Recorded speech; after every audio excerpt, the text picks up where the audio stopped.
Bueno, entonces gracias nuevamente por la invitación a presentar este tema que considero que es importante, por lo menos a mí personalmente me gustaría también escucharles, en el sentido de que quisiera también escuchar tanto sus visiones como su comprensión sobre este tema. Bien, así como ya lo leyeron en el título, me gustaría enfocarme en lo que es el Gamergate 2.0, que sucedió, eh, pues no es coincidencia, ¿no? Que haya coincidido justo con el año de la ley dominical, el año pasado. Algo que la gente pasó por alto, así como el primer Gamergate en el año 2014. Sobre ese tema del primer Gamergate del año 2014, ya algunas personas han presentado de ese tema. Sin embargo, veo que se ha hecho como un recorrido histórico y se ha hablado sobre las víctimas, ¿no? Del Gamergate. Sin embargo, no se han, por ejemplo, hablado de las implicaciones, ni tampoco se ha hablado en profundidad de cuáles eran los actores detrás de eso. Y bueno, ahora les voy a explicar más o menos cuál fue la lógica que yo seguí para el desarrollo de este tema, ¿ok? Voy entonces a compartirles por acá en la tablet. eh, a ver, este, sí, la pantalla como para que vean cuál fue el, el punto de partida, ¿no? Que yo utilicé. César, Entonces, disculpa que ¿sí? se oye un eco, o sea, hace un eco tu Ah, voz. ok, ¿y ahora sí se oye bien? Bueno, sigue hablando de él. Aquí se Bueno, escucha bien. bueno, con tal de que eso llegue bien. Ah, por cierto, ahorita que habló Sandra me hizo recordar que allí está Matías, ¿no? Y bueno, aquí se van a tocar temas que son muy sensibles y son temas bastante, muy fuertes, pues. Porque además del Gamergate, cuando yo me adentré a estudiar el tema del Gamergate, me di cuenta que existe principalmente un grupo misógino abiertamente y muy violento, que son los incels. Y ellos tienen una retórica y un lenguaje extremadamente ofensivo y horrible, muy horrible hacia las mujeres. Entonces, para que, nada, digamos, eso es como una especie de disclaimer allí, es como una advertencia de que aquí se va a utilizar también en parte un lenguaje que es muy sensible. Entonces, bueno, nada, ya pueden ver aquí mi pantalla. Sí se Creo ven. que sí. Ok, bueno, entonces, la lógica del tema parte del hecho de que la anciana Terry, en un estudio que ella dio, que se llama La línea de los netineos, lo dio hace un par de meses atrás en el Ministerio de Australia, ella hace énfasis en que se tiene que comprender la historia del año 2014 para poder comprender la historia del 2024. Y la lógica que ella plasma es la siguiente. Ella dice, entre 1989 hasta el año, desde 1989 hasta el año 2014, la gente lo que recibió fue un mensaje que había que aceptar con gozo. Entonces, este es el periodo de aceptación. Y luego del 2014, ese mismo mensaje que la gente tenía que aceptar con gozo, ese mismo mensaje se iba a desempacar. ¿Para qué? Para escudriñarlo, desempacar. Y eso abarcaba del año 2014 hasta el año 2021. Bien, ella utiliza esa misma estructura para compararlo con,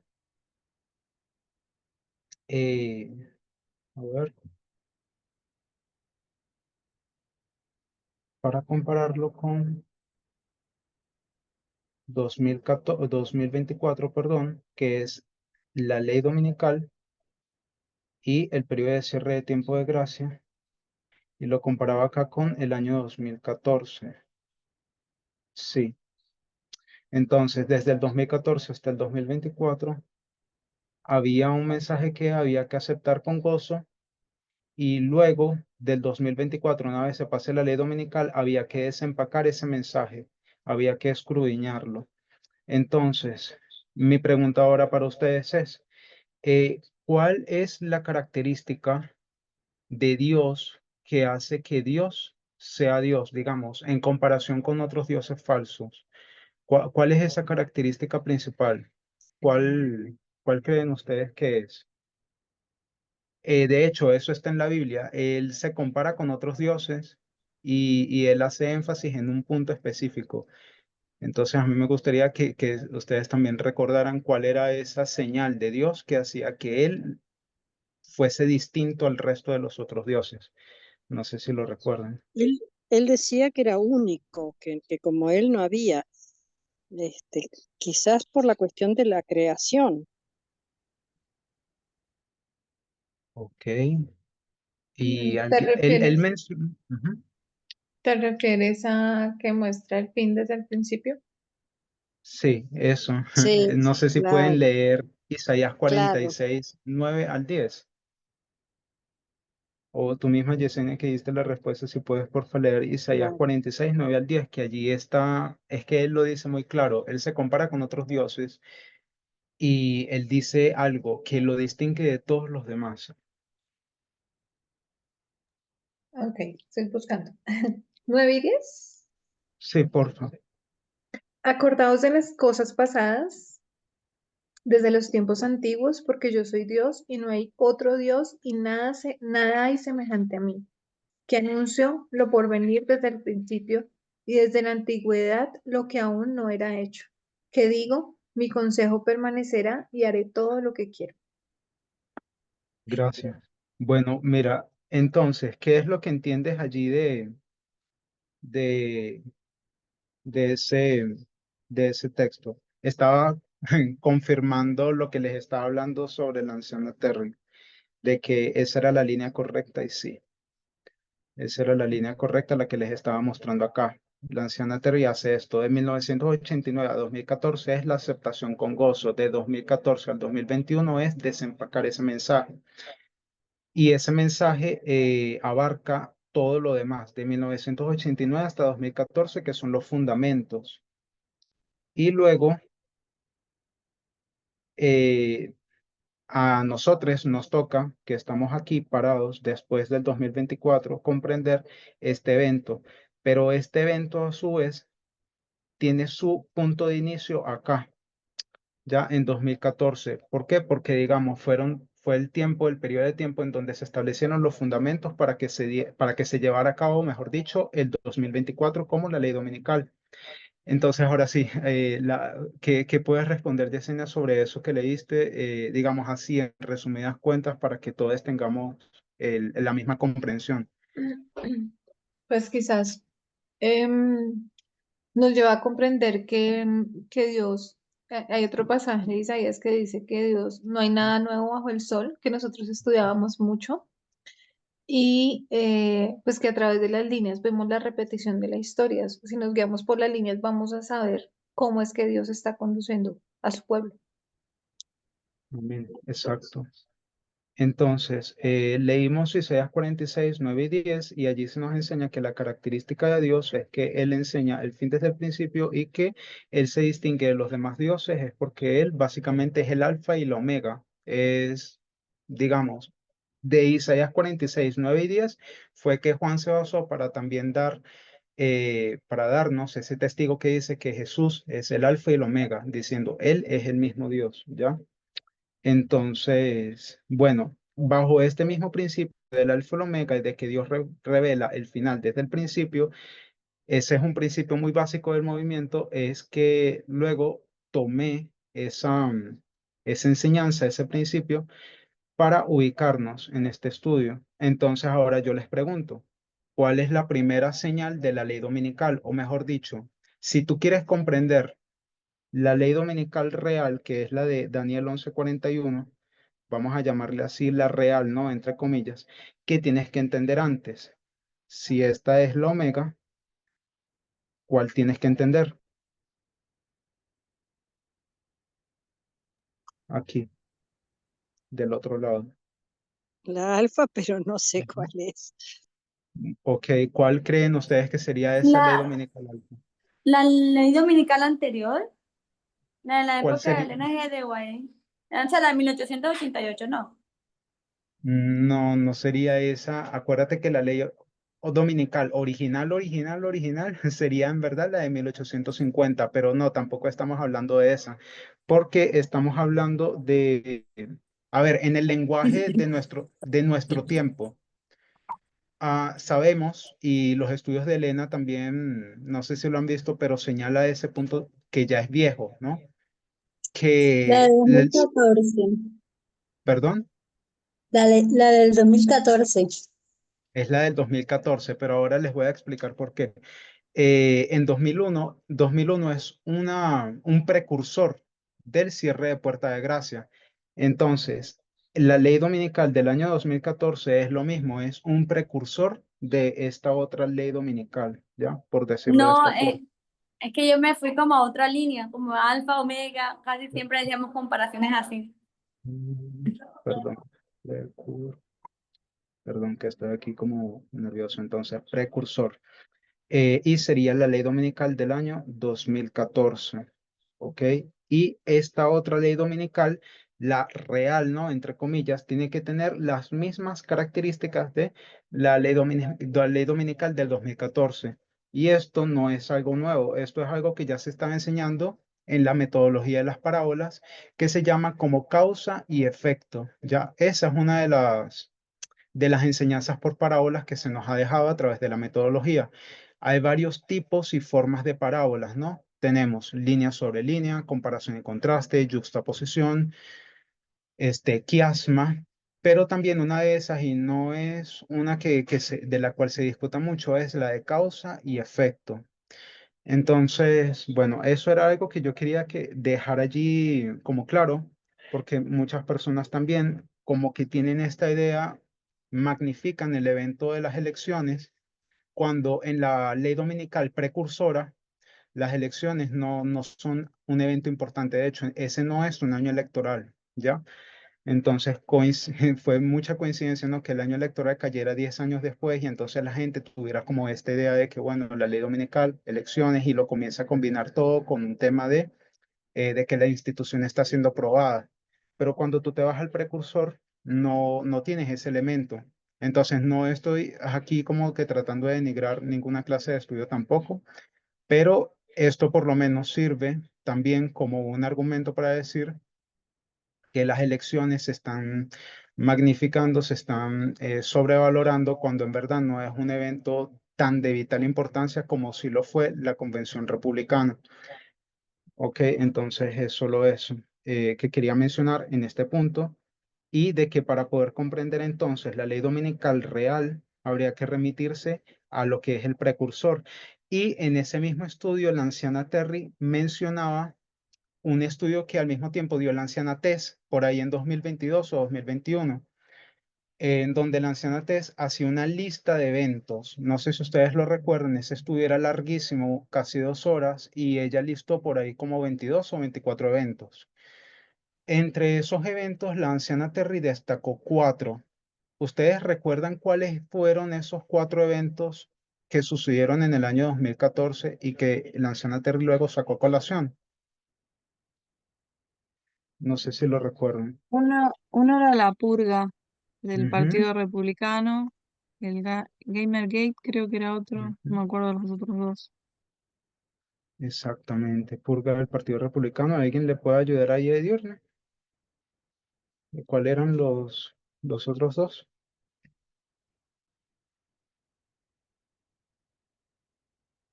Bueno, entonces, los otros dos eventos fueron, recuerdan, la reestructuración del sistema judicial que comenzó a emprender Mitch McConnell, donde comenzó a cambiar los juzgados de primera instancia a las cortes menores, y que eso luego ya tendría como repercusión el cambio de todo el sistema judicial hasta el día de hoy, en el que vemos que la Corte Suprema de Estados Unidos está compuesta por personas vinculadas o con tendencia a favorecer al Partido Republicano, ¿ya?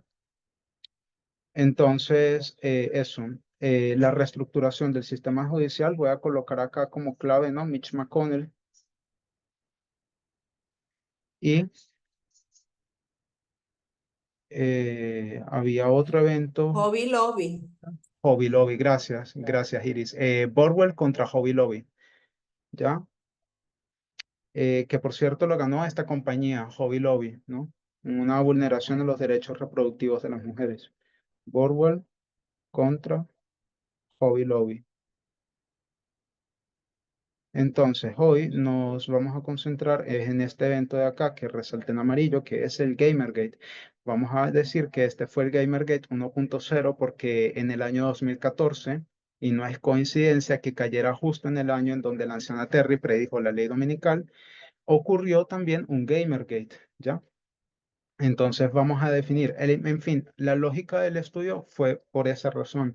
La anciana Terry sugirió mirar hacia el año 2014 para poder comprender la ley dominical del 2024. Fui hasta allá, me di cuenta de la existencia de un Gamergate 2.0 y dije, pues si hay que comprender 2014 y aquí en el 2024 un Gamergate 2.0, entonces me remito al 2014 y busco primero el Gamergate 1.0 y veo todas sus características, veo los elementos y los actores de fondo, ¿ya? Y menos mal que creo que Edita todavía está por acá en el estudio. Ajá. Bueno, menos mal porque si no estoy mal, ella habló sobre el Gamergate ya hace unos años en su momento. Entonces, bueno, en el caso del Gamergate 1.0 sabemos, ¿no? De qué se trató, digamos así, bastante, un resumen bastante rápido una oleada una oleada de misoginia promovida por la manósfera en línea en contra de ciertas personas, principalmente mujeres y, y compañías desarrolladoras de videojuegos que supuestamente estaban siendo influenciadas por el movimiento feminista. ¿Ya? De ahí se levantó toda una manósfera y comenzaron a atacar una serie de mujeres que al final fueron víctimas de acoso en línea y, bueno, mensajes espantosos donde incitaban a violaciones, cosas horribles contra ellas. Publicaron también sus direcciones, en fin, y todo eso fue una especie de movimiento reaccionario en contra de mujeres dentro de la industria porque según ellos, las desarrolladoras de videojuegos estaban haciendo uso de lo que es una política de censura y una política de inclusión forzada. Yo no sé si ustedes han escuchado sobre el tema de la inclusión forzada o en qué consiste ese tema de la supuesta inclusión forzada. Entonces, censura.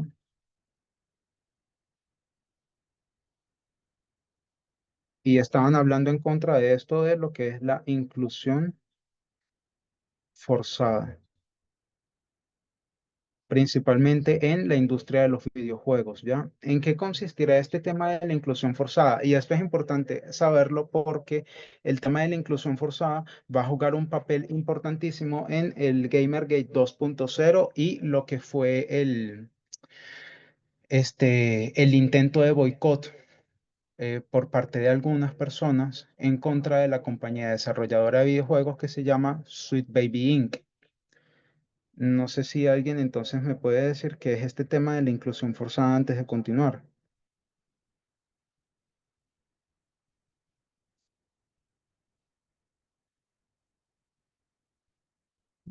No, no se atreven. Tiene que ver con el porcentaje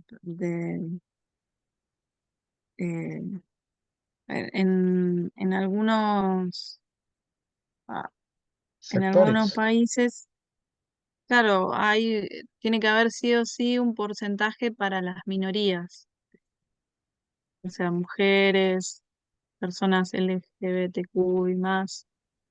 ¿Tiene que ver con eso? Pues Sí, yo diría que por el nombre se en le dice parte. diferente, se le dice Mm, diferente, se le dice discriminación positiva, Ujú.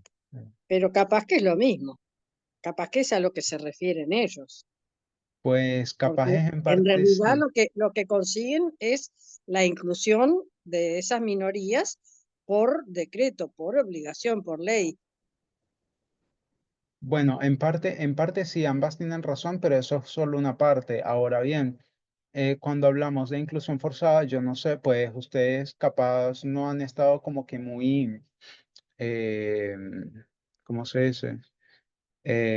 Involucradas con lo que son estas discusiones, estos debates en línea que se han desarrollado pues hace ya algún tiempito, donde mucha gente, especialmente hombres jóvenes, se ven atacados y primero se ven atacados por sus supuestas opiniones políticas, ¿no? Que tienen. Por ejemplo, el tema de que, bueno, de que no deberían de, no sé, de tratar temas, por ejemplo, como bueno, ser trans o transgénero dentro de los videojuegos, por ejemplo. Entonces esas personas jóvenes y principalmente hombres jóvenes hablan en contra de la inclusión de personajes trans o personajes no binarios ya dentro de los videojuegos y esta gente reclama de eso y dice, ¿por qué tú nos estás intentando forzar a un personaje trans cuando antes en la precuela del juego el juego era simplemente elegir hombre-mujer y todos estábamos felices y todas las personas estaban felices los que jugaban a ese videojuego, ¿ya? Ese tema. Es más que todo sobre eso que se trata, el tema de la inclusión forzada o temas, por ejemplo, lo que ustedes pueden llegar a ver en Disney Channel. En Disney Channel muchas personas acusan a Disney de que, mira, nos estás vendiendo la inclusión y nos está forzando a ver a dos personajes féminas, a dos mujeres besándose, porque tú estás intentando forzarnos el que tengamos que ver eso, porque simplemente no sigues el rol tradicional hombre-mujer y todo el mundo contento, porque al fin y al cabo la gran mayoría somos heterosexuales, porque tú tienes que meter temas que corresponden a minorías, a nosotros, que somos una gran mayoría. Ese es el punto de la inclusión forzada. No sé si me di a entender o si alguien tiene alguna pregunta sobre eso. No, sí, sí, totalmente, ya entendí. Y Quedó claro, sí. mis hijos miran mucho Marvel y entonces ahí como que cuando se hacen las películas se incluyen cosas que por ahí no está en la historieta y bueno, hay fans que protestan por eso, por esas cuestiones. Exactamente, eso. Por ejemplo, fans, no sé, de Star Wars, dicen, oye, pero ¿por qué vas a meter a un personaje nuevo y que de paso ese personaje sea una mujer lesbiana? ¿Por qué? Eso, ¿de dónde tú lo sacaste? ¿Por qué simplemente no sigues lo tradicional, te vas por lo seguro y comienzas a incluir estas cosas? Entonces, ¿qué pasa? Los fans de ese tipo de contenido censuran a la compañía que los está desarrollando. En este caso, digamos Disney, pero puede ser otro tipo de compañías de videojuegos, ¿ya? Ahora yo no sé si Edita como que antes de continuar aquí, porque me gustaría ahora sí comenzar a abordar un tema que tocó Yesenia el año pasado, en estas fechas, febrero, marzo del año pasado en el Campal de Brasil. em, en su segunda presentación, ella habló sobre un tema que voy a comenzar a aterrizar sobre ese tema, pero yo no sé si ahora Edita, ya pues aprovechando que ella está acá, creo que sigue acá, sí. No sé si quiera explayarse un poco en explicar un poco más también sobre el primer Gamergate y capaz, porque realmente yo no me concentré tanto en la parte histórica, en la reseña histórica del Gamergate, ni en las personas involucradas, digamos, tipo las mujeres en concreto que fueron afectadas. No me concentré tanto en eso porque esa es información que está disponible en línea, es de código abierto, es para todas las personas que quieran investigar sobre eso. Eso está allí, simplemente haces una búsqueda rápida y ya. Por eso no lo hice. Y lo que sí me quiso concentrar fue como en las fuerzas profundas y en las causas del Gamergate, ¿ya? Me concentré más en ese aspecto, pero ahora yo no sé, pues aprovechando aquí que está edita, no sé si lo recuerdas porque sé que es bastante historia, si recuerdas allí o puedes hacernos un breve resumen en qué consistió el primer Gamergate en el sentido de la reseña histórica, ¿no? Las mujeres que fueron afectadas y de qué forma, ¿no? Eso se llevó a cabo. No sé si recuerdas la industria en específico, la compañía en específico que fue la que fue afectada en ese caso. Sé que era, vean, antes de que intervenga Edita, qué pena ahí que te robé allí la, la participación. El tema del Gamergate es, digamos, un resumen bien concreto es una mujer que era crítica de videojuegos. Obviamente su papel era importante porque cuando un crítico de algo hace una crítica, ese material va a ser consumido o menos consumido, ya en función de la crítica que haga esa persona. ¿Qué pasa? Esta mujer era crítica de videojuegos y estaba involucrada emocionalmente y románticamente con una persona antes. Esta persona, ella la abandonó y el otro hombre, por resentido, comenzó a esparcir por foros en línea como el 4chan y Reddit, porque estas personas se manejan bajo foros, ¿ya? Comenzó a esparcir esto, una teoría conspirativa de que las mujeres dentro de la industria de videojuegos estaban forzando la inclusión del feminismo y de temas feministas en los videojuegos. Y eso afectó, o mejor dicho, fue como un ataque a los valores de la Loisa, comunidad de no, videojuegos. no te mojes porque estás vestido. Ya va que hay como un micrófono abierto. Ah, gracias. Entonces, fue un ataque directo contra los valores de esta comunidad de videojuegos, ¿ya? Eh, Fue básicamente eso, ¿ok? Ellos lo tomaron de esa forma y comenzaron a atacar a estas compañías desarrolladoras de videojuegos y también a las mujeres involucradas en ese caso sí, ellas simplemente estaban haciendo su trabajo, criticar videojuegos o participar en el desarrollo de videojuegos, solo esto, pero estas otras personas, hombres jóvenes, creyeron de que efectivamente ellas estaban con una agenda oculta intentando bueno, forzar la inclusión, mejor dicho, ¿ya? Ese es como un resumen bien concreto a nivel histórico de lo que fue el Gamergate. Pero ahora yo no sé si Edita o alguien que recuerde el Gamergate 1.0, en qué consistió, si quiere agregar algo más, capaz mencionar los nombres. Sí, yo creo que ya tú lo resumiste bastante bien, César, pero sí me hiciste recordar que prácticamente esto fue como fue una guerra cultural, ¿no? Ujú, Creo que el dolor radicó más en ellos sintieron ese ataque del feminismo, ujú. porque sintieron ese golpe, ¿no? A la cultura de los videojuegos.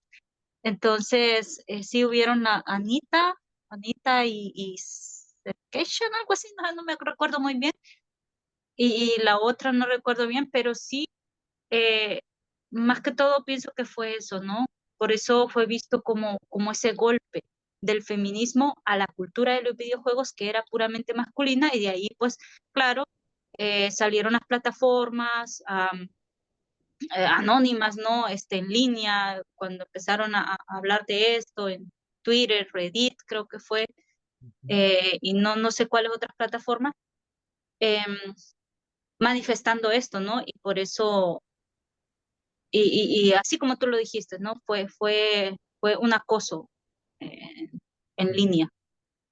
Gracias, Edita. Exactamente. Y de hecho llegaron hasta el punto de amenazar, atentar contra su propia vida, porque imagínate que publiquen tu dirección en línea.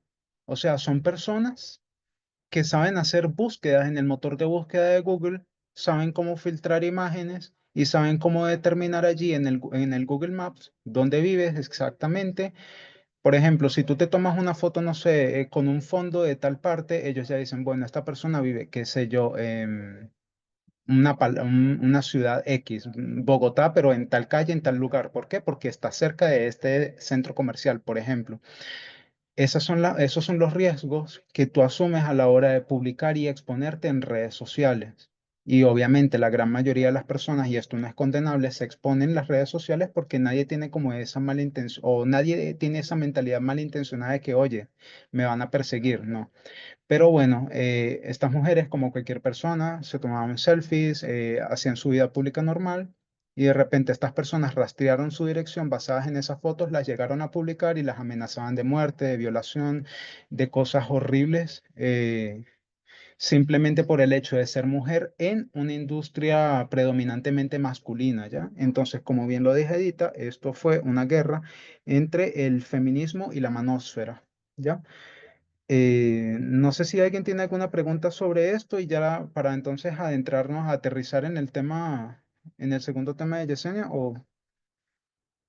o hay algún cabo suelto o alguna pregunta. Está claro, César. Ok, listo. Bueno, entonces les advierto que esto va a ser apenas una primera parte porque realmente el tema es muy extenso, no, como es el título, ¿no? Vamos a hablar sobre los incels, sobre la ideología libertaria y sobre el Gamergate 2.0 que ocurrió en el año 2014 y que coincide con la fecha propuesta de la anciana Terry de la ley dominical y que proféticamente hablando es, digamos, tuvo un precursor que fue en el año 2014. Ahora nos remitimos solamente para hacer mención al Gamergate 1 en el año 2014 y ahora vamos a hablar sobre un tema que está directamente vinculado a lo que venimos hablando, que es la guerra cultural en la manósfera y la inclusión forzada, o como ellos lo perciben como una inclusión forzada. Recordemos que la manósfera es lo siguiente. Edita también había hablado por eso de ese mismo tema casualmente hace ya también unos años, cuando ya la anciana Terry estaba, perdón, cuando la anciana Tess hablaba sobre estos tres grupos, los libertarios, los ateos y los activistas por los derechos de los hombres. Ella también habló sobre ese tema, eso está en el canal de Librito, si no estoy mal. Entonces, aquí yo voy a hacer como una, o al menos como yo lo visualizo, ¿ya? El tema de la manósfera. ¿Por qué es importante hablar de la manósfera hoy en día? La anciana Terry, cuando tuvo el estudio aquí en el Ministerio de Colombia, si lo recuerdan, la anciana Terry dijo, al día de hoy yo recomiendo más el uso del término manósfera que patriarcado. Y la razón es la siguiente, que es lo mismo que expuso Yesenia ya el año pasado, y es que hoy en día todos estamos con un aparato electrónico, un televisor o un celular o una tablet o una computadora. Todos tenemos una especie de avatar en línea.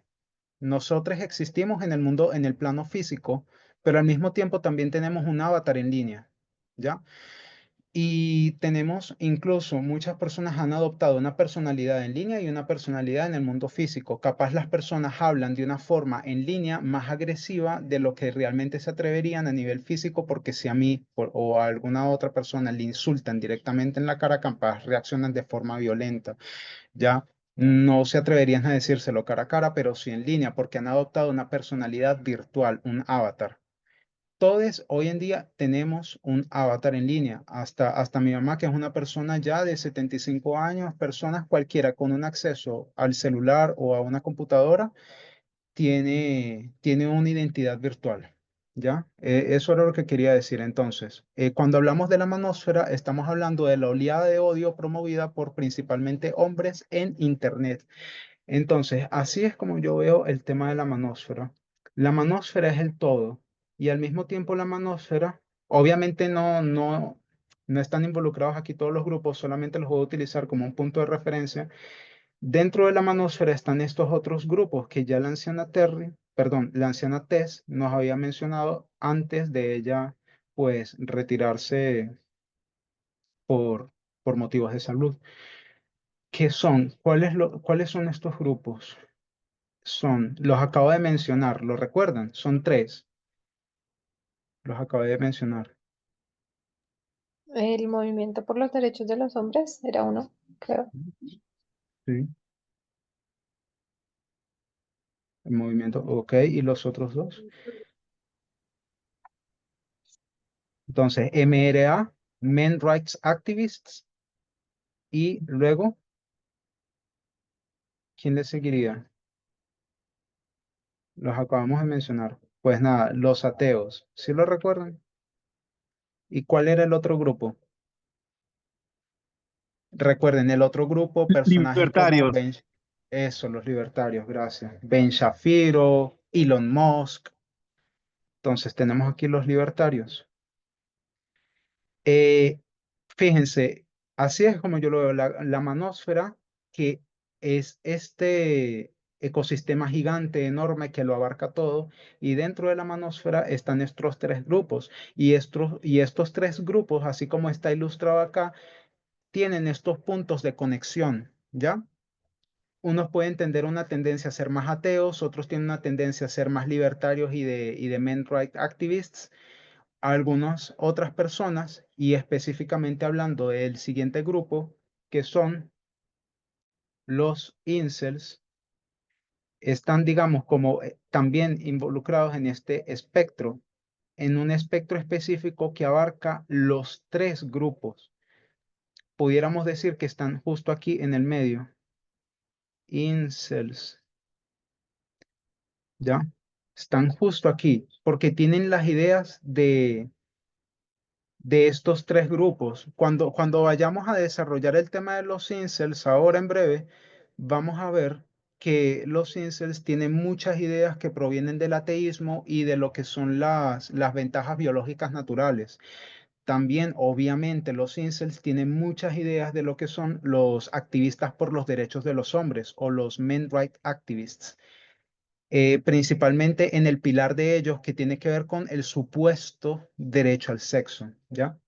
Y obviamente son libertarios por un otro punto, y es de que los libertarios, recuerden, en el estudio pasado que tuvo el anciano Parminder, él hablaba de que el libertarianismo era una filosofía política que ponía como premisa al ser humano, el individuo por encima del colectivo. Básicamente esa es la definición de un libertario, el ser humano que busca lo individual por encima de lo colectivo.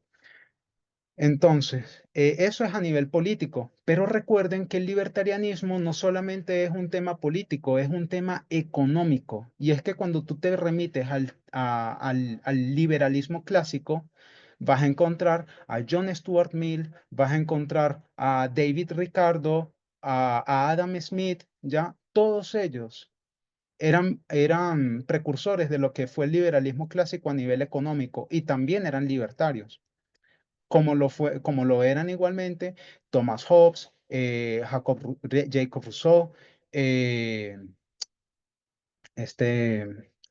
ya se me olvidó el francés, Montesquieu, ¿ya? Con El espíritu de las leyes y su publicación, Voltaire, en fin, todos ellos eran liberales, eran libertarios, unos políticos y otros económicos, pero los libertarios no se pueden separar lo político y económico, así como en el caso de Milley. Milley es un libertario, pero principalmente él es un economista libertario. Él promueve el anarcocapitalismo, ¿ya?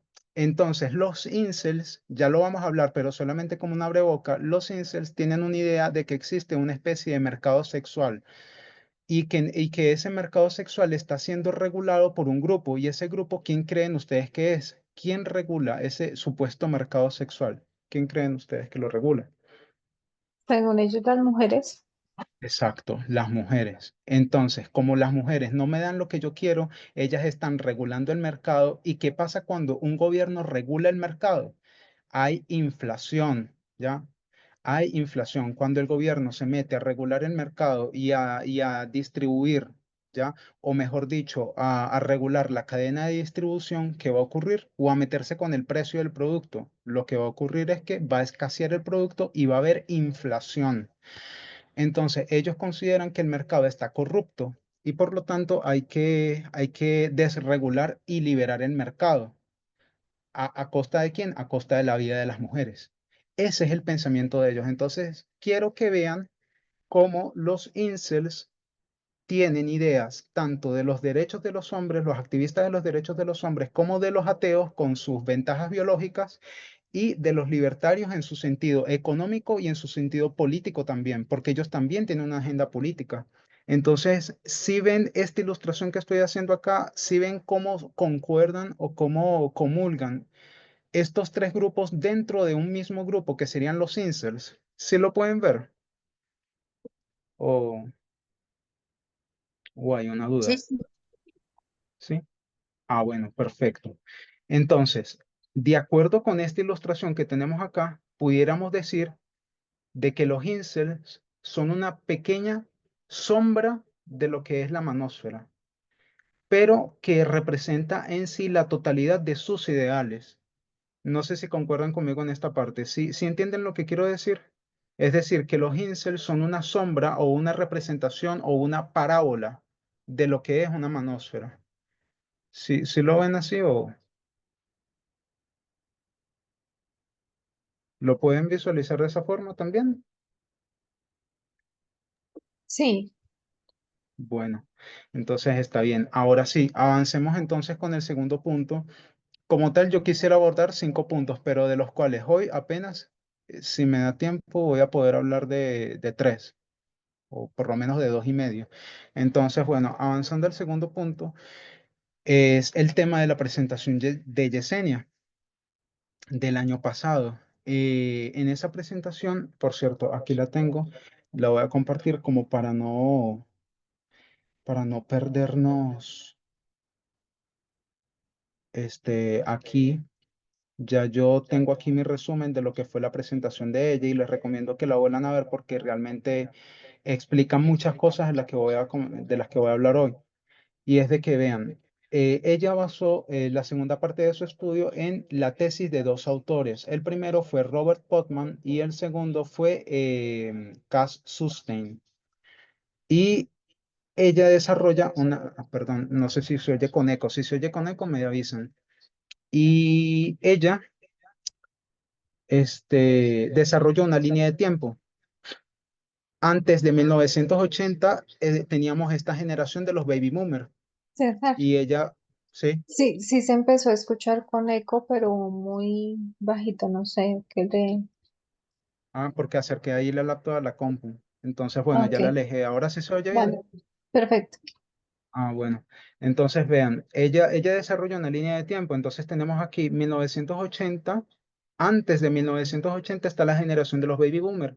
Fue la generación que nació después de la Segunda Guerra Mundial. Fue la primera generación que creció con un televisor. Luego avanzamos hacia 1980 y el nacimiento de la generación X. Ella allí marca el inicio del arado. En esa generación lo que nosotros vemos es una reducción de la supervisión parental. También ella marca que es la primera generación que nació con una computadora. Vemos también que es una generación que está disfrutando de las ventajas de los derechos civiles y de la segunda ola del feminismo. Y que por otra parte se comienzan a reducir las asociaciones. ¿A qué se refiere con reducción de las asociaciones? Quiere decir reducción de pues vínculos e interacción social, digamos, en otras palabras, porque no eran asociaciones como colectivos tipo, ¿cómo se llama esto? Sindicatos o algo así, no, sino asociaciones entre personas, pues asociaciones personales. Entonces, en 1996 comienza ya el periodo de la lluvia temprana y ella lo marca como el inicio de la generación de los millennials. Sabemos que los millennials nacieron a partir del 90, pero en 1996 a efectos prácticos, ¿no? Como para entender este tema del aumento de conocimiento. Y el aumento de conocimiento, recuerden, tiene que ver con también la parte tecnológica. Entonces, ella destaca que en esa fecha, ¿no? En ese periodo, perdón por la letra que yo sé que está muy fea, pero bueno, hay un crecimiento económico, es una generación narcisista, ahí está el incremento del uso de la tecnología, el aumento, o mejor dicho, el comienzo, la gesta, mejor dicho, de las redes sociales y lo individual sobre lo colectivo. Y aquí entonces destacamos el tema del libertarianismo, que esa es una de sus premisas. Ah, nismo. Y un cambio de hobbies. ¿Por qué un cambio de hobbies? Porque es una generación que está involucrada tecnológicamente con muchas cosas nuevas, como los videojuegos, ¿no? El Atari, Pac-Man, todo eso surgió en esa generación, Pokémon, Digimon, etcétera. Eso no fue lo que experimentaron, por ejemplo, nuestros padres, o por lo menos los míos no los disfrutaron, pues. Esta generación de nuestros padres más bien disfrutaba de otro tipo de entretenimiento, yoyos, trompos, el escondite, cosas así. Nunca tan involucrados con la parte de la tecnología, redes sociales, nada de eso. Esto fue como la gesta de todo en el caso de los millennials. Y eso coincide, ¿no?, con lo que ella menciona que es el inicio de la ayuda temprana. Luego tenemos en 2012 la generación Z, donde se afianza el uso de la tecnología, los espacios de socialización son casi nulos, se duplican los grupos de odio, y esto es algo que se destaca, ¿no? Que se duplican los grupos de odio porque es justamente en esta generación en donde vemos el surgimiento del grupo que estamos hablando, los incels. El aislamiento social es un riesgo asociado al terrorismo, otra vez. Este es un tema que está asociado al desarrollo de los incels, ¿sí? Los incels son un grupo terrorista, no son catalogados como tal por el gobierno de Trump ni por ningún otro gobierno, pero es un grupo terrorista. Vamos a ver casos puntuales en donde vemos el terrorismo de parte de los incels, empezando desde el año 2014 con el atentado de Elliot Rodgers en Santa Bárbara. Luego, finalmente, tenemos la generación alfa. Ella lo marca como iniciando en el año 2025, donde vemos que las tablets son el entretenimiento de los niños, de les niñas, perdón. Sus padres son los millennials. Eh, Ella menciona esta frase: ausencia mientras están presentes, el ciberacoso y la soledad que no es soledad, ¿ya? Y obviamente esto se siente. ¿Por qué razón? Porque si los padres y las madres son millennials, ¿qué va a pasar? Es una generación que está altamente vinculada a la tecnología y no la va a soltar. Entonces lo que tú vas a encontrar es que al día de hoy hay padres y madres que están todo el tiempo en el celular y no le están prestando atención a lo que hace el niño, mientras el niño o la niña está en la tablet viendo cosas que no debería, o recibiendo información que lo único que está haciendo es de que ese niño vaya a desarrollarse mentalmente mal, ¿no? Principalmente cuando estos foros existen, foros como 4chan y foros como Reddit, en donde se promueve abiertamente cosas como la violencia sexual como un arma, ¿ya? Y eso las niñas tienen acceso a ese tipo de información desde temprana edad, desde muy temprana edad, o incluso sin ir más lejos, la pornografía. ¿Y qué es en la pornografía? Es exactamente eso, es violencia sexual, estándares de belleza y estereotipos ridículos, ¿ya? Es una cosa a la que los niños, las niñas están expuestos continuamente sí, desde la niñez, o sea, desde muy temprana edad. Ya con que un niño tenga un teléfono a los 3 años, ya eso es un peligro. A los 4 años, 5 años, se va volviendo cada vez más peligroso a medida que van avanzando en su edad. Así tú le establezcas control parental al teléfono, las niñas ya son tan inteligentes que son capaces de saltarse el control parental. Así que ese es el tema y el peligro de las redes sociales no reguladas y la falta de supervisión. Entonces, nada, lo que quería decir es que todo eso se explica la ausencia, que no es ausencia total, de los papás y de las mamás, es porque están en el teléfono o están en cosas como las redes sociales, Instagram, TikTok, etc. El pequeño o la pequeña también está en lo suyo, consumiendo información de esas redes sociales y que obviamente van a venir a afectar sus sesgos y se van a comenzar a replicar en el mundo real como violencia de género. Aunque cuando son niñas no se vea, al final, a medida que van creciendo, se va a notar.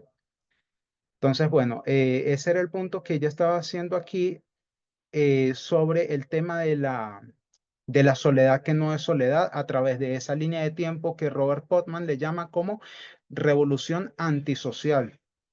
Toda esa tesis se encuentra en un libro que se llama Bowling Alone, que es jugar, ir solo al boliche o al boliche solo, ¿ya? O sola. Ese libro él lo va a utilizar como una especie de metáfora para describir el fenómeno de que a partir de los 80, a partir de los 90, perdón, hay más gente yendo a jugar bolos que en años anteriores, pero la diferencia es que esta gente va a comenzar a ir a jugar bolos sola en comparación a antes, cuando iban en grupo, ¿ya? Entonces él se da cuenta de ese fenómeno y lo comienza a estudiar y se da cuenta de eso, de que cada vez hay más gente sola, aislada, y que eso es un gran peligro para el tejido social. Y efectivamente su tesis se comprueba cuando lo vemos con grupos como los incels. A ver, el otro autor que ya se mencionó, ¿no? Que fue Cass Sunstein, él habla sobre las cámaras de eco y de cómo los foros en Internet se han constituido hoy en día como una cámara de eco que básicamente lo único que hace es, Yesenia lo explica como es un eco de tu propia voz. Yo le añadiría, es un eco de tu propia voz interior, ya, porque la mayoría de la gente no exterioriza lo que de verdad siente, ¿no? Su convicción. Entonces, como no la exteriorizan, entran en estos foros como 4chan, como Reddit, y, y digamos, lo que hacen es autoconfirmarse en su propio sesgo. Esto se llama sesgo de confirmación y terminan es básicamente eso, o sea, consolidándose a la idea de que miren, yo estoy acá y nada más saca de esta idea. Hace rato yo les pasé por los foros unos videos de DW, Deutsche Welle, en donde hablan sobre este tema de las cámaras de eco también, por ahí al minuto 16, minuto 18, y de cómo las personas se han radicalizado cada vez más en un extremo o el otro, y es por este efecto de las cámaras de eco.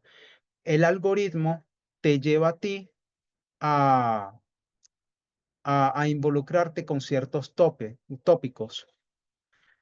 Por ejemplo, digamos, una persona que cree que las mujeres tienen la culpa de alguna desgracia que le haya pasado en la vida y que realmente esté convencido de eso, entra en el internet y lo único que va a ver es a un influencer, a un TikToker o a una persona que también promueva, digamos, la violencia sexual como un arma y que le eche la culpa a las mujeres de haber sido pues violentadas, así como Andrew Tate en Estados Unidos, que explícitamente dice y abiertamente que las mujeres se lo buscan, ya ese tipo de cosas, o como este señor de Honduras, ¿cómo era que se llamaba?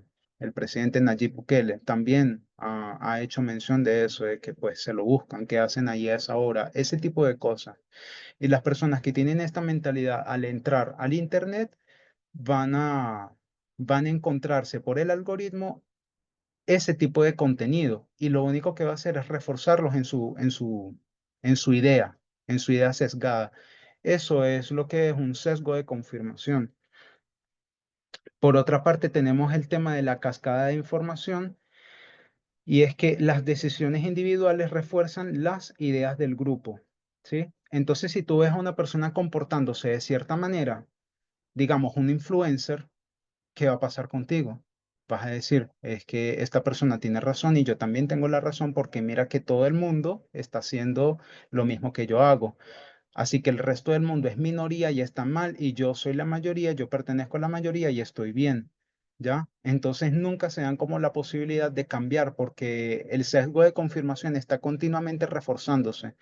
Y como decía Yesenia en ese estudio, como no hay una interacción social constante, como no hay un espacio, digamos, de debate y como la gente está cada vez más aislada y no se está acercando unos con otros para debatir ciertas ideas, entonces no hay un espacio como de autocrítica, no hay un espacio como este, de apertura, no la hay, sino que la gente se autorrefuerza en su propio conocimiento y se queda allí, se consolida allí y no se mueve, ¿ya? Entonces, ese es el punto de la radicalización política y la radicalización de todo tipo. Y los incels son un grupo extremista. Y ese grupo, por qué estamos hablando de este tema de la presentación de Yesenia? Porque los incels son un resultado de todo esto. Ya, los incels son el resultado de una sociedad cada vez más aislada que debate cada vez menos y que solamente se enfoca en la participación colectiva en línea, el desarrollo de comunidades y de foros en donde la gente acude a esos mismos foros simplemente para reforzar sus ideas, pero sin darse la oportunidad de dialogar, de debatir, de discutir, de tener interacciones sociales a nivel físico, ¿ya? Entonces hay una correlación entre el aislamiento con el aumento del extremismo, ¿ya? Ideológico. Sí, eso fue básicamente el punto de la tesis de Cass Sunstein y sus cámaras de eco y las cascadas de información, y combinándolas con las ideas también de Robert Putnam, todo eso que bien desarrolló Yesenia en su estudio. Y nada, aquí solamente una anotación de que las redes sociales causan homogeneidad social, es decir, radicalización. Tú vas a seguir a un influencer que a ti te convenga, que a ti te guste, que esté de acuerdo con tus ideas, no con un influencer que te contraríe, ¿correcto? Entonces, eso es así. No sé si alguien tiene una duda sobre esto o si Yesenia quisiera ampliar más sobre este punto.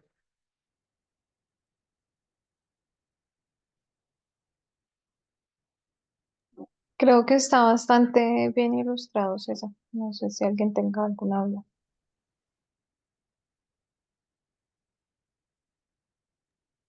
Yo quería Ujú. hacer como un contraste en lo que está pasando, eh, bueno, con el tema de la gente en la calle reclamando por sus derechos o lo que está pasando, digo, que pasó y también pasa ahora, de juntarse, de verse, de conocerse, es como es todo un contraste ese, ¿no? Y también el otro día estaba leyendo un poquito sobre eso, Tamara Tenenbaum, El fin del amor, donde hablaba un poco de las relaciones amorosas en línea y lo diferente que es cuando, las diferencias, ¿no? De que es cuando uno se ve, se puede ver los gestos, puede ver la cara. Y la otra vez con esto de, bueno, esta cuestión que me está pasando aquí con un allegado,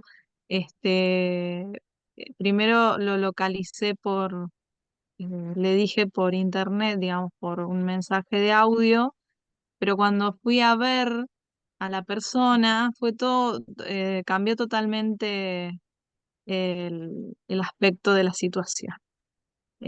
Así que es muy interesante el tema. Gracias, Ediorne. Sí, y principalmente sobre ese tema era que hablaba Yesenia, ¿no? Porque ella decía, vemos de que a medida de que hay este aislamiento social, los hombres jóvenes, en su gran mayoría, están cada vez ensimismándose más en sus propios foros, ya en sus propios grupos. Mientras que en el caso de las mujeres se da el caso de que no solamente es que están, digamos, en otra onda, en otro tipo de foros, investigando más sobre sus propios derechos, sino que también están en la onda de, bueno, buscar una red de apoyo, buscar amigas, ¿ya? Tener como que esa especie de compañía, grupos de lectura, consuelo ya entre las propias mujeres, en fin, y que esa situación en el caso de las mujeres se da más que todo es en ámbitos de espacios físicos, mientras que en el caso de los hombres, en su gran mayoría, en escenarios virtuales, y pasa que son dos contrastes, como lo es Diurne. Por una parte, las mujeres se van consolidando más en una idea y se van uniendo más en función de la defensa de sus derechos y nada, están en una especie de continua búsqueda de sororidad, mientras que en el caso de los hombres vemos es todo lo contrario, es aislamiento, soledad que no es soledad, odio, ¿ya? Hacia sí mismo, hacia las mujeres, y ese odio lo van a materializar ya en actos de violencia, principalmente en contra de las mujeres, ¿sí? Entonces yo no sé si Yesenia sobre ese punto quería hablar un poco o dar la conclusión que ella también había compartido ya en ese tiempo antes de avanzar con los inserts. No, César, yo creo que está bien completo lo que tú has manifestado. quería como aclarar ese término que también me llamó mucho la atención cuando lo expuse, de esa soledad, que no es soledad, y es algo que de verdad es muy, muy presente en todos los escenarios, que las personas ya no compartamos tantos espacios físicos, sino cada vez sean más virtuales. Y mientras estamos con algunas personas en espacios físicos, nuestra mente y nuestra conversación está en espacios digitales. Entonces, sí, es bien complejo ese tema, hay mucho que abarcar ahí y me parece importante que entender que todos estamos muy eh, permeados por esa cultura digital y es difícil salir de eso. Entonces, es importante tener conciencia de que nosotros incluso cuando buscamos o tenemos alguna búsqueda en internet, ya nos empiezan a llegar más temas relacionados a eso y por eso es la segregación social que nosotros tenemos tan marcada porque cada uno sobre un mismo evento tiene información diferente. Entonces es muy difícil que en este momento lleguemos a acuerdos porque cada quien ve lo que quiere ver y la información que quiere buscar le va llegando cada vez más, entonces es muy difícil que una persona salga de un punto de vista. Eso. Gracias.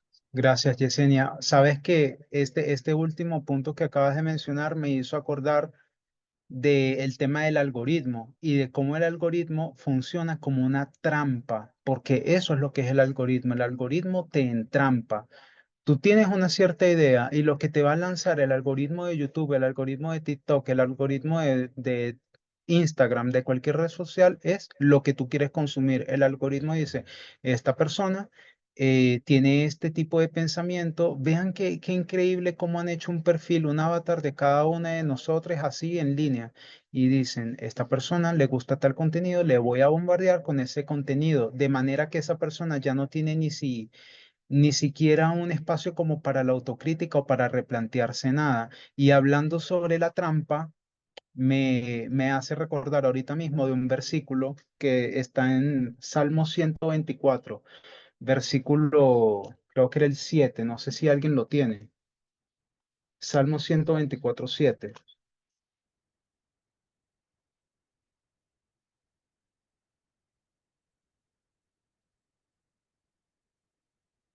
Aquí ya yo lo tengo, pero a ver, déjame ver quién está. Este, Marta, ¿estás allí? ¿Tienes allí la Biblia cerca de ti? Salmo 124, 7, ¿lo puedes leer? No tengo la Biblia cerca. Ah, tranquila. Disculpa. Entonces, no, tranquila. Iris, Leo, ok. el 7, ¿verdad que sí? Sí, el 7. Nuestra alma escapó cual ave del lazo de los cazadores. Se rompió el lazo y escapamos nosotros. Solo el Ok, 7. sí. Ah, bueno, mi versión dice un poquito diferente, pero la tuya también está bien. Pero bueno, esta es la versión Septuaginta. Mira lo que dice. Como el pájaro que escapa de la trampa del pajarero, así escapó nuestra alma. La trampa fue rota y hemos escapado. Entonces, ¿por qué yo traigo a colación ese versículo? Porque estamos en el periodo de tiempo de la ley dominical, ¿correcto? Y en este tiempo, el versículo 41 de Daniel 11, ¿qué es lo que dice? Dice que muchos caen, pero si muchos caen, también hace un contraste, dice, pero escapan ¿quién? Moab, Amón y Edom, Moab y la mayoría de los hijos de Amón. Entonces, vemos que aquí hay también un pájaro, ¿no? Que en un principio era una presa y esta presa escapa, ¿ya? Esta presa escapa del pajarero, de la trampa del pajarero. Entonces, esta trampa, yo por lo menos hago la aplicación de que esta trampa es el algoritmo, ¿ya? El algoritmo te quiere entrampar, pero hay personas que escapan de esa trampa. Y en el versículo 8 hablan de que nuestro socorro está en el nombre de Jehová. ¿Y quién lleva el nombre de Jehová? proféticamente hablando, recuerden de Apocalipsis, ¿quién lleva el nombre de Jehová? El nombre de Dios. ¿Quién lo lleva? Los Los 144. 144.000. Exacto, exactamente. Entonces, estas personas que escapan de esa trampa, ¿no? Que es el algoritmo en donde van a encontrar refugio, en un mensaje, en el movimiento, ya, en los 144.000 que están allí enseñándoles, ¿no? La verdad. Entonces, pues esto es solamente una aplicación y capaz de que no es como completamente correcta, pero digamos, fue lo primero que se me vino a la mente cuando se estaba hablando, cuando Yesenia puso este tema a colación, ¿no? Entonces me recordó a lo que era la trampa y me llevó a este versículo. Entonces, solamente eso. Ahora bien, vamos a dar como una breboca hacia lo que es el tema de los incels, porque recuerden que estamos hablando de los incels, libertarianismo y el Gamergate. Entonces, vemos de que este grupo, los incels, estaban fuertemente involucrados en lo que fue el tema del Gamergate. ¿Por qué razón? Lo habíamos explicado aquí en este, bueno, estudio. Ah, estábamos explicándolo aquí en este gráfico, ¿no? Este de acá. Como los incels hacen parte de la manósfera y la manósfera es toda una oleada de violencia hacia las mujeres en línea. Entonces, obviamente, los incels tienen su parte allí. Por lo tanto, si el Gamergate fue una oleada de violencia en contra de las mujeres y fue una guerra cultural entre el feminismo y la manósfera, obviamente entonces los incels, que son una comunidad en línea principalmente, que desarrolla todas sus actividades en línea, que se explayan en un montón de cosas espantosas por internet en contra de las mujeres, pues obviamente ellos tuvieron allí un predominio en cuanto a lo que fue el Gamergate. Y es que déjenme explicarles algo, pero los incels en su gran mayoría son hombres jóvenes que no han tenido éxito en sus relaciones románticas y por lo tanto no tienen relaciones sexuales. Por esa razón, los incels, la mayoría se han dedicado, bueno, esto lo voy a explicar un poquito más adelante, pero hay un término dentro de la comunidad incel que se llama NEET, y esto significa Non-Education, ¿cómo era? Non-Employment y Non-Training. Entonces es sin educación, sin entrenamiento y sin empleo. Entonces, si es una persona vaga, ociosa, que está sin educación, porque es que realmente no es que sean personas discapacitadas, por ejemplo, es que son personas con toda su mentalidad, digamos, o sea, su cerebro está todo bien, tienen brazos, tienen piernas, no son ciegos, son personas que se pueden dedicar a algo productivo en la sociedad, pero deciden no involucrarse en nada dentro de la sociedad. Entonces, obviamente, están todo el día ociosas y ¿qué es lo que hacen? Se dedican es a los videojuegos, ¿ya? A los videojuegos y al acoso en línea. Gran parte de la comunidad de Incel está todo el día simplemente dedicada a los videojuegos. No trabajan, no estudian y no entrenan, o sea, no se capacitan para nada. Entonces, así es como ellos viven. Y en ese sentido, obviamente, si ellos son una parte importante de la manósfera, y se llevó a cabo una guerra cultural entre la manósfera y el feminismo en el Gamergate, obviamente los incels son un actor principal y nunca se ha vinculado a este grupo hacia lo que fue el Gamergate. Y por esa razón es que yo quería como explicar quiénes eran ellos. Entonces, bueno, ahora sí vamos a avanzar. Y como les dije, esto va a ser solamente la introducción a los incels ahora. Y ya luego, conforme vayamos avanzando en la otra parte, pues ahí le vamos a ir atando unos cabos sobre este grupo. Entonces, ¿quién me puede decir quiénes son los incels? Así en breves palabras. Si es que lo han escuchado, si no, pues no se preocupen, ¿sí? Son los célibes involuntarios, Ujú. Son célibes involuntarios, muy bien. ¿Y por qué razones que dicen que son célibes involuntarios? porque no es porque no quieran, tener sexo, sino porque no encuentran quien los acepte. Bueno, ok. Y vas a ver al final de que no es que no hay gente que no les acepte, sino que estas personas en verdad tienen unos estándares de belleza definidos hacia qué tipo de mujeres ellos quieren acceder. Ellos dividen el mundo, bueno, ya lo vamos a ver, ¿no? Más adelante cuando lo desarrollemos su lore. El lore es como la jerga de los incels. Ellos dividen el mundo de las mujeres como Stasis, que son como las más deseables, están las Beckys y están el resto que ellos consideran que son mujeres, pues, no deseables, por decirlo así, que tienen un término muy asqueroso para referirse a las mujeres así, muy malo. Entonces, bueno, ellos dividen el mundo así, entonces ellos se focalizan es en las supuestas Stasis, que son las deseables, mientras que el resto no las ven como parejas potenciales. Así que en verdad no es de que ellos no les acepten, sino de que ellos mismos han dividido el mundo de una manera tan irracional, tan, mira, tan infantil, tan psicópata, no sé cómo definirlo, porque en verdad es una cosa horrible que no pueden imaginarse a sí mismos como rebajando sus estándares y teniendo una vida normal, o mejor dicho, ¿por qué tanto enfoque en el aspecto de la sexualidad? ¿Por qué tanto enfoque si hay tantas cosas en la vida que son tan lindas, tan disfrutables de igual forma, que no involucran nada que ver con el sexo? O sea, simplemente las amistades o tu familia o tu trabajo.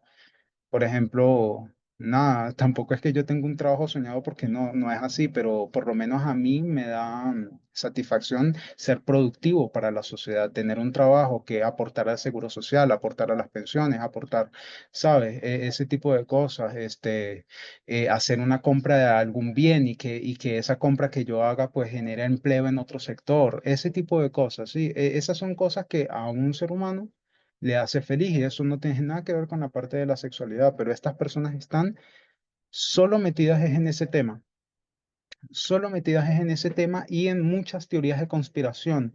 Y otra vez, son teorías de conspiración que se retroalimenta por estas cámaras de eco. Ahora vamos entonces a abordar un poquito sobre cuáles son los pilares de los incels. ¿Cuáles son los dos pilares de los incels? La deshumanización y el derecho al sexo. Vamos a hablar primero del aspecto de la deshumanización porque a mí me parece que es como que el más grave de todos. Y vean lo siguiente, por ejemplo, aquí ellos se refieren a las mujeres como femoids. ¿Qué es la palabra femoid? Es una palabra que se compone de dos palabras. Female en inglés, que es fémina, female, y la palabra humanoid, que es humanoide. Entonces, female humanoid, ellos la combinan y tratan y consiguen tener esa palabra de femoid. Entonces, ellos para las mujeres, ellos no se refieren como mujeres, como personas que tienen sus experiencias, su vida, su propio nombre, sabes, que tienen sus propios derechos, tienen sus aspiraciones. No, ellos no las consideran de esa forma, sino que simplemente las consideran como un humanoide femenino, ¿ya? Entonces, esa es la retórica de la deshumanización que ellos tienen en sí. Por otra parte, obviamente, todo esto es una objetificación o una cosificación constante de la mujer. Y esto nosotros también lo vemos en el caso de que ellos demonizan a la mujer y la animalizan. Por ejemplo, eh, todo este, todo esto que yo tengo acá lo saqué de un documento que compartió la anciana Tess ya hace unos años sobre el movimiento Incel. Está muy completo.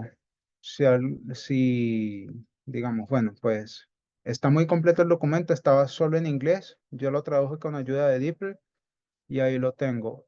Y aquí se habla sobre, en el aspecto de la demonización, ellos tomaban unas citas de un manifiesto que escribió Elliot Rodgers. Elliot Rodgers es una persona que fue prácticamente el fundador, bueno, no el fundador, sino el que catapultó al movimiento incel a los ojos de toda la humanidad.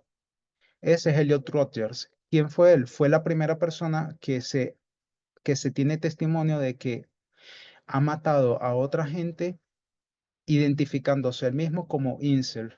De hecho, para él le dieron un nombre que se llama Hero, o sea, la palabra así. Para los incels, Elliot Rodgers es esto, es un hero, la H minúscula y la O minúscula, y la E y la R mayúscula, como haciendo referencia a su nombre y su apellido. Entonces, que él es como una especie de héroe, y le llaman el gran santo y el caballero máximo, así, o el caballero supremo, que le llaman. Este, esta era una persona que en 2014 cometió un atentado en Santa Bárbara, California, donde mató a 10 personas, pero él quería atentar en contra de una sororidad. Una sororidad es lo mismo que una fraternidad, pero en lugar de hombres, pues mujeres, en una universidad. Entonces, el aspecto de la demonización, estas personas que escribieron ese artículo bien largo, ellos hacen referencia a palabras de Eliot, donde él decía de que las mujeres son seres malvados y las mujeres, si yo no las puedo matar a todas, entonces yo voy a hacer que sucumban de terror sus malvados corazones. Esas fueron palabras textuales que él escribió y que están allí en ese artículo. El manifiesto de él es un manifiesto de 137 páginas. No voy a ponerme a leer esa cosa absurda, pero sí el artículo lo recomiendo y en el artículo hacen un extracto, ¿no? de varias de las declaraciones que él dio, como para que tengan una idea de dónde estaba su mente y del odio, ¿no? que él tiene, eh, sí, ¿cómo se dice? Que ha crecido en él, o que creció porque ya murió. Él fue una persona que cometió un atentado en 2014 y cometió lo que dentro de la comunidad incel se llama como suicide by cop, o sea, suicidado por policías, así se llama, literalmente en español. Él mató gente y prefirió pues que los policías llegaran y lo mataran a él. Por eso es que le llaman como hero, como una especie de mártir. Entonces, luego tenemos el aspecto de la animalización, en donde se habla de las mujeres como bestias salvajes, bestias que tienen deseo hacia los hombres y que por lo tanto son seres que son como animales que no se controlan sus pasiones, ya. Eso es así es como él lo menciona.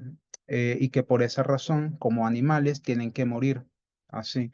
Y también otro aspecto de la animalización es el aspecto de em, em, las críticas hacia la apariencia física de las mujeres. Y es que, por ejemplo, ellos utilizan esta palabra de acá, que capaz ustedes no la distinguen, pero ahí dice landwell, y eso quiere decir ballena terrestre, para referirse a mujeres con sobrepeso, por ejemplo. O sea que también ahí vemos el tema de la gordofobia y de lo que yo le mencionaba a Graciela, de que no es de que ellos estén solos, sino que ellos tienen un cierto estándar y que ellos no están dispuestos a rebajarse de ese estándar, por decirlo así.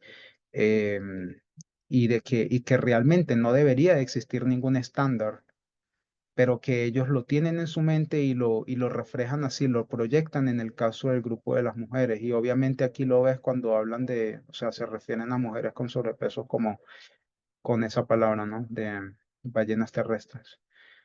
Entonces, y perdón por esa vulgaridad, porque a mí me parece que eso no, o sea, nada que ver. Entonces, el otro pilar es el tema del derecho al sexo. Y aquí es donde otra vez, ¿no? Me remito al tema de la intersección, mejor dicho, que hay con los activistas por los derechos de los hombres. Y es que los defensores de los derechos de los hombres tienen, este, entre sus propuestas políticas está también este tema del derecho al sexo y obviamente viene dado por el tema de los incels. Y es que vean lo siguiente, esta locura. En el mismo artículo mencionan a una persona que se llama Nathan Larson, perdón, Nathan Larson. Esta persona en el año 2018 se lanzó al Congreso de Virginia por el distrito de Charlottesville, eso en Estados Unidos.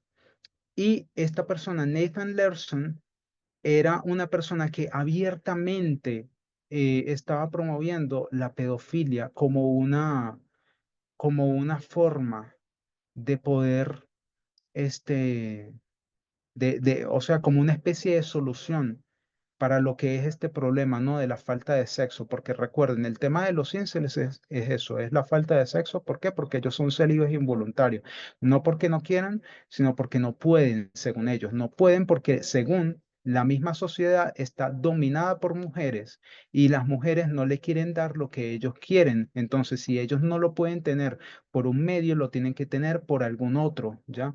Bien sea eliminando el obstáculo, que en este caso, ¿quién sería el obstáculo? Pregunto, no sé si por ahí está Cindy. Ah, no, se fue. ¿Quién sería el obstáculo según esta lógica incel, Graciela? ¿Quién sería el obstáculo para su... Las leyes. En parte las leyes, pero acuérdate, si la sociedad está dominada por las mujeres, eso quiere decir que ¿qué? Que las leyes están ¿qué? Según, ¿no? Están sesgadas, están Ajá, sesgadas por las mujeres. exacto. Entonces, ¿quién es el obstáculo? Porque Justamente. No, no, no, es muy ¿quién fuerte. sería, quién sería el obstáculo entonces, según No, ellos?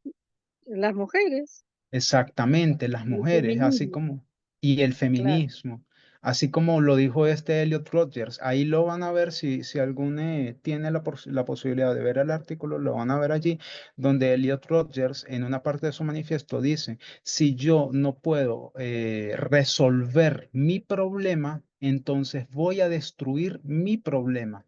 Así. Y eso fue lo que él hizo. Entonces, bueno, este tipo, Nathan Larson, perdón, promovió la pedofilia como un método para poder acabar con este tema de el celibato involuntario, como una propuesta. Sí, es asqueroso, Yesenia. Y eso, mira, yo lo vi y hay hasta todo un reportaje sobre eso. Este tipo tenía una hija. Oigan nada más esta cosa que horrorosa. El tipo tenía una hija, tenía una esposa. La ex esposa, él la maltrataba. La ex esposa lo dejó. Él llegó al punto de violar a su ex esposa porque ya no estaban juntos, ya no tenían nada que ver. Pero él, como era su ex esposa y anteriormente ya habían mantenido relaciones, entonces él creía que tenía todavía el derecho sobre su ex esposa y la violó. Y ella puso una orden de encarcelamiento y como que eso se resolvió de una forma como que él tuvo que pagar una multa, pasó unos cuantos años en la cárcel, pero luego lo dejaron libre porque, pues, digamos, la justicia funciona tan mal que en lugar de considerarlo como una violación flagrante hacia una mujer, pues, no sé, tomaron en cuenta de, bueno, eran esposos, hija, etcétera, como que pagó una multa y ya. Esos son muchos casos que pasan así en Estados Unidos, que son terribles, porque ese tipo debió haber estado allí por lo mínimo unos 30 o 50 años en la cárcel, no sé cómo salió tan rápido. El punto es de que, bueno, violó a su ex esposa, la ex esposa se separó de él, o se había ya separado de él hace mucho tiempo, tenían una hija. La ex esposa obviamente había tenido una orden de alejamiento contra ella y contra su hija y la ex esposa murió en algún momento, murió, no desconozco cuál fue el motivo, pero murió. Entonces, la ex esposa, gracias a Dios, muy precaviendo todo, dejó la tutela de la hija con su propia familia y evitar que su hija se acerque a la familia de su ex esposo y la familia de ese tipo, ¿ya? El tipo mismo había dicho en un foro de 4chan de que él quería violar a su hija y no podía porque no tenía la custodia, ¿ya?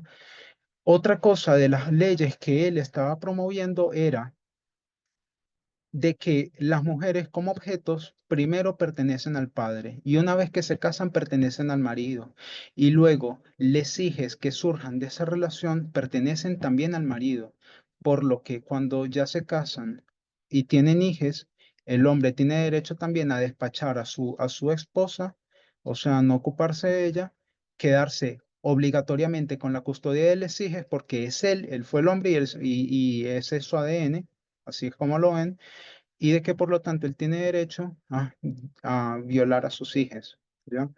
Así, esos son los puntos a los que ellos llegan. ¿Y por qué? Porque ellos tienen esta idea de la pureza virginal.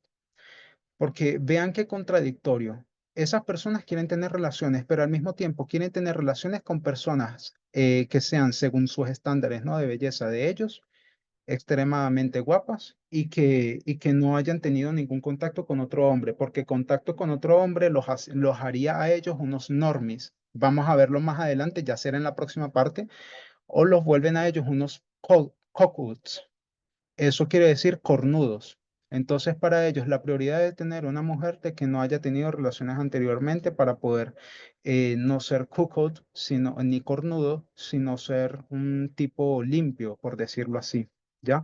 Por esa razón también el tema de la pedofilia. Este tipo, Nathan Larson, como aquí lo tengo también entre paréntesis, fue el que creó un sitio web que se llama Raping Girls is Fun, que significa violar niñas es divertido. Qué Vemos aquí, monstruo, qué es monstruo. asqueroso, es lo peor. Y se lanzó al Congreso en 2018. Y me van a preguntar, ¿y por qué se lanzó el Congreso en 2018? Y yo creo que ya ustedes tienen la respuesta. ¿Quién estaba de presidente en el año 2018 en Estados Unidos? Donald Trump. Donald Trump abrió la caja de Pandora para que este tipo de sádicos se lanzase a un Congreso y que no pase nada. ¿Ya? Donald Trump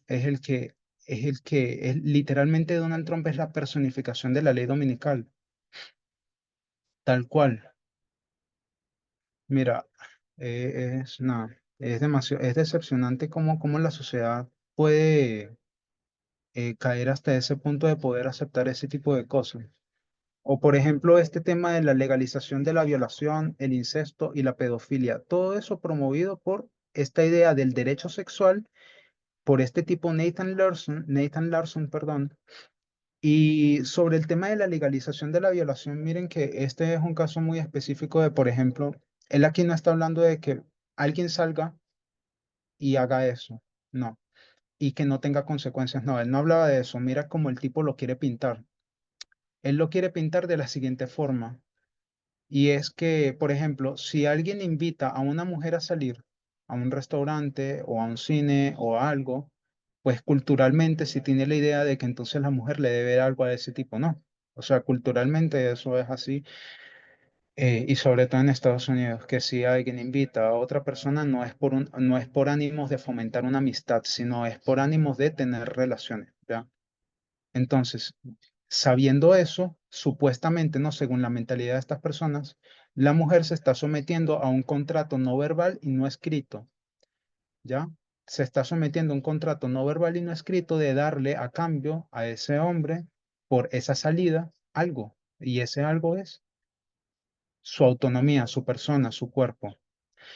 Entonces, si la mujer no corresponde a ese contrato no verbal y no escrito, entonces el hombre tiene derecho a tomar eso por la fuerza, porque ya está incumpliendo el contrato. ¿Sí entendieron o Sí, un horror, Horrible. Ujú. un Es horror. asqueroso? Sí, es lo peor. Yo sé, Bueno, pero es que justamente, o sea, que, que se vean obligadas a pagar es una cosa espantosa. Más vale hacerlas pagar la factura. y además de eso, también está la idea de que de alguna forma como que se tiene este pensamiento de que tienen que corresponderle de alguna forma la salida, como que si una salida, o sea, como que si fuera imposible que una persona de sexo masculino pudiese ser amigo genuinamente de una persona del sexo femenino. Exacto, es Ujú. horroroso, es horroroso. Pero Y que bueno, sí. ese hombre no es hombre, es un monstruo. Ujú. Es un monstruo. Y no solamente él, aquí más abajo yo coloqué aquí las fechas que te da ese artículo, te señala un montón de fechas que, fíjense, no es coincidencia, pero la línea de tiempo de los incels comienza desde 1989. En 2014 se formaliza ese movimiento y todavía continuamos, ¿no? Y hay muchas fechas que coinciden también con fechas importantes del mensaje. Por ejemplo, 1989 como el primer atentado Incel, 2014 como la formalización de ese movimiento y su organización. Y recordemos que el segundo ángel es el que formaliza y organiza un mensaje. No estoy comparando obviamente a ese tipo con ningún ángel ni nada, sino que lo estamos viendo desde el punto de vista de las líneas de reforma. 2016 también, que surge el movimiento de la Black Pill, justamente en el momento en el que surge Donald Trump. La rebelión Incel del 2018, cuando se expande por todo el mundo la ideología Lince, la ideología Incel, perdón, que coincide con el, con el clamor de medianoche. Tenemos el 2019 con el proyecto Violencia, se llama así. O sea, hay muchas cosas que te mencionan en ese artículo y coincidentemente también están en paralelo con lo que es el desarrollo del movimiento. Pero bueno, como para finalizar entonces esta parte introductoria de los incel, porque ya no me dio tiempo poderles explicar más, vamos entonces a dejarlo hasta allí, solamente en los pilares que conforman ese movimiento, que son la deshumanización de la mujer y el supuesto derecho al sexo basado en lo que son los activistas por los derechos de los hombres y ya luego, en la próxima oportunidad Dios mediante vamos a ver un poco, ¿no? El desarrollo de esta línea de tiempo y vamos a ver lo que es el lore de los incels. El lore es, como yo les dije, es la jerga que utilizan los incels. Los incels tienen esto es lo que ellos le llaman un inceldom, que es un reino incel. Bueno, ya lo vamos a desarrollar, pero en fin, es una idea del mundo que es muy, no sé cómo explicar, pero es muy. Voy a dejar de compartir pantalla como para prepararnos ya para ir finalizando. Solo un momento, permítanme. Es una idea muy, ya estoy acá. Ok, es una idea bastante fantasiosa. Es una idea muy infantil. Es muy de videojuegos, de cómo está constituido el mundo, ¿ya? Es una idea bastante bizarra, la idea que ellos tienen de cómo está constituido el mundo. Ellos han gamificado al mundo. No sé si ustedes saben lo que es ese término, pero gamificar viene de la palabra gamer. Y gamificar significa tornar en un videojuego las cosas de la vida real. Entonces, si por ejemplo tú trabajas y tú tienes dinero, ese dinero ya no es un dinero, digamos, del mundo real, sino que tú en tu mente lo has gamificado y ahora ya eso no son dinero, ya no es plata, sino que son tokens. Tokens para conseguir ropa. En este caso ya no sería ropa, sería una armadura de un videojuego, por decirlo así. Es que su mente no, a ver, funciona de una forma muy bizarra.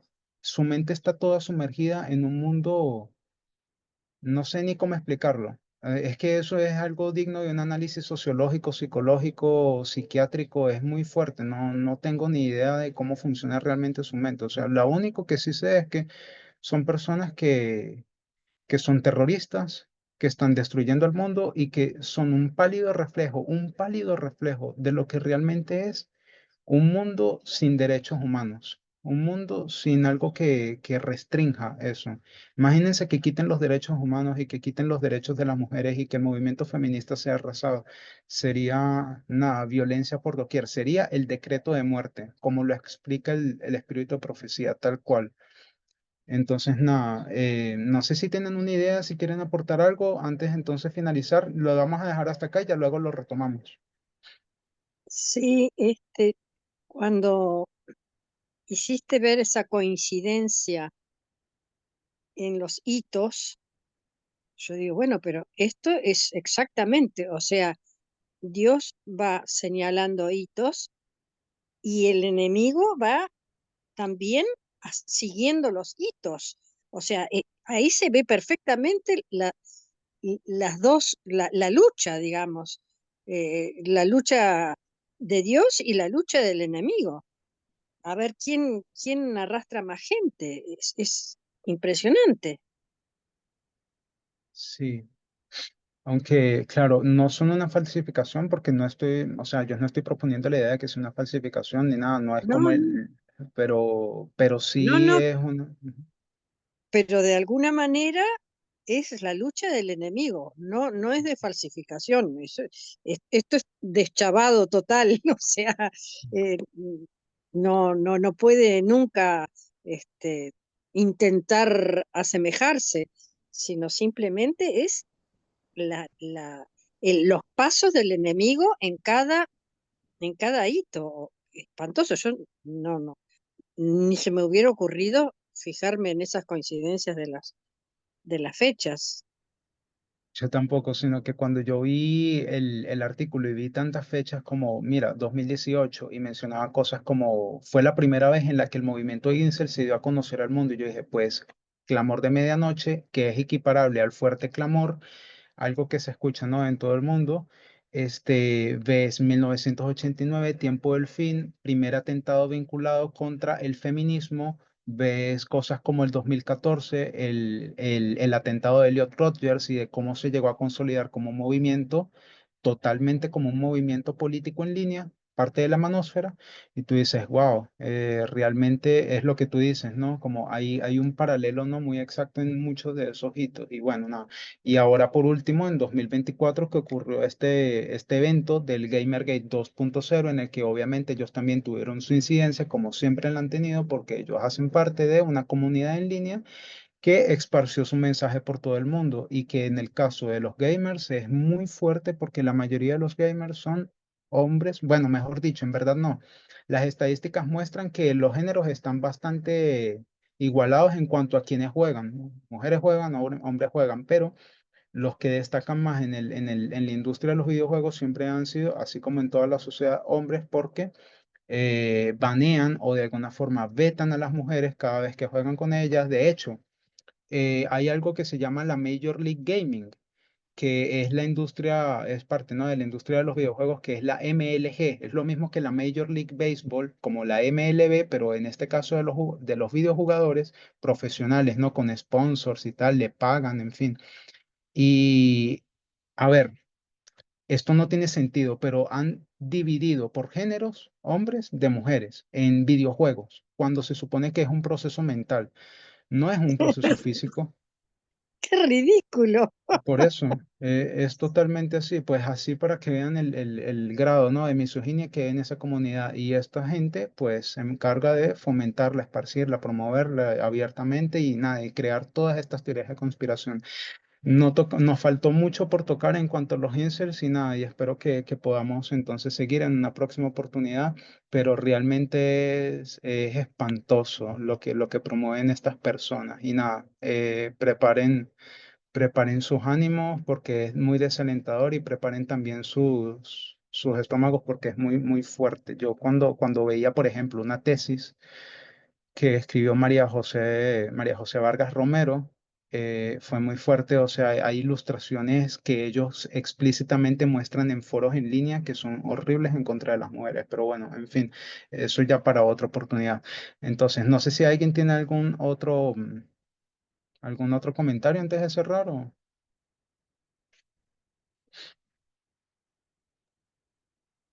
Yo pensaba, mientras veía hoy tempranito, mientras veía el video que vos mandaste y durante también la presentación, eh, el pecado, ¿no? El pecado fundamental, el patriarcado, la manósfera, la heteronorma, o sea, de esto de dividir el mundo entre hombres y mujeres es terrible a lo que lleva, ¿no? Porque el movimiento incel es como lo máximo, ¿no? La progresión, la repetición y ampliación, pero estamos signados por eso, que en algún momento, bueno, vamos a tener que despojarnos porque es la raíz, ¿no? Gracias, gracias, César. Muy bueno. Bueno, esperemos entonces que podamos terminarlo en la próxima oportunidad. Y bueno, sin más, si nadie tiene más que decir, no sé si ¿Alguna de ustedes quisiera orar para despedirnos? Mm, ¿Qué tal, no sé, Iris?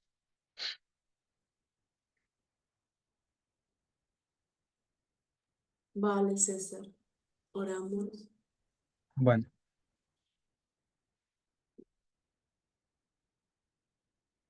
Amado Dios que estás en los cielos, te agradecemos como cada sábado y cada día la misericordia que tú tienes hacia tu pueblo. Gracias, Señor, por el trabajo que estás haciendo dentro de los tuyos.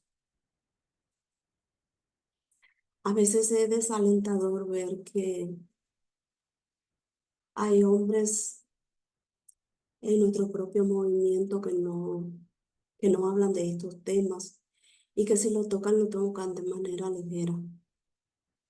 Te pedimos una bendición especial por César. Síguelo usando, Señor, para que él pueda ayudar a muchas de nosotras que a veces por lo, como diríamos, la tecnología tan avanzada que hay, o por falta de tiempo, por falta de por motivos tan variados, no nos estamos actualizando, no estamos tan al tanto de estos temas. Le agradecemos porque tú has permitido que lo traiga para que nos refresque, porque de una manera ya están en el movimiento. Pero es bueno darle siempre como diríamos, esa continuidad para que nosotros no nos sorprendamos de nada de lo que se está sucediendo en el mundo y que lo vamos a ver con mayor claridad a medida que el tiempo de la ley dominical para el mundo la veamos. Pedimos, por favor, una bendición especial para todos los aquí presentes y para que tú puedas permitir, Señor, que tu pueblo se unifique.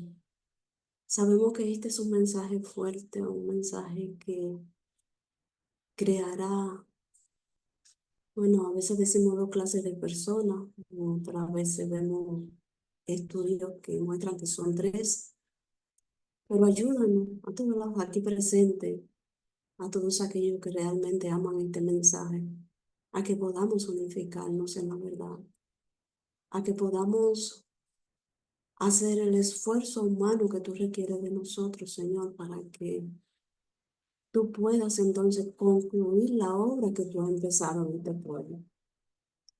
Gracias por el amor y por la paciencia que tú nos tienes. Sigue bendiciendo este movimiento y a estos ministerios, especialmente aquellos que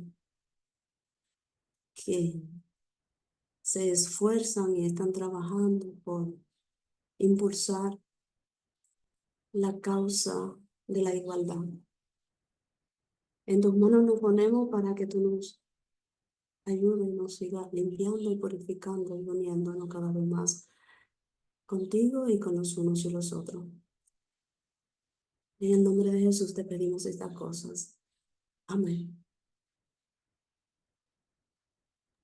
Amén. Gracias, Iris. Hermosa oración.